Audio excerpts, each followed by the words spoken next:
И покрај минималното подобрување оваа година, автобускиот сообраќај во земјава се уште се соочува со стагнација.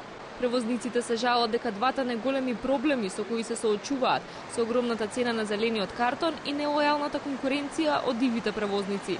Бараат хитно прифаќање на нивната иницијатива за поевтинување на зелениот картон, кој сега е највисок во регионот и изнесува 450 евра годишно. Констатирано дека таа цена висока и многу повисока него ли било која друга држава е во земја. И затоа и напорите беа за да може да се намали до едно максимално минимално ниво, ја би го рекол. Па да се, ако идеме по една општа определба е да биде барем како сите други држави што го преминуваат. Превозниците се жалат и на лоша финансиска состојба поради дивите превозници, кои им го земаат бизнисот, а не плаќаат даноци, ниту пак пари за лиценци.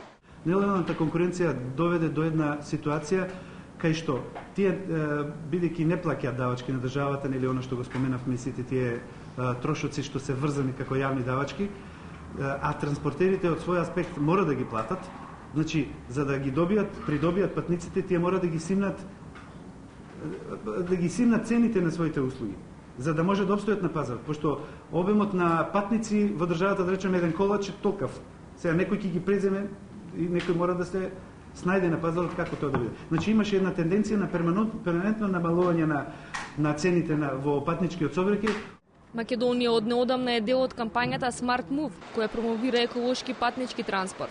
Ако и македонските превозници ги воведат еколошките стандарди кои важат во Европската Унија, може нараст на автобуските капацитети и поголемо учество на меѓународниот пазар. Превозниците се оптимисти, бидејќи 55% од јавниот транспорт во Европа се врши со автобуси.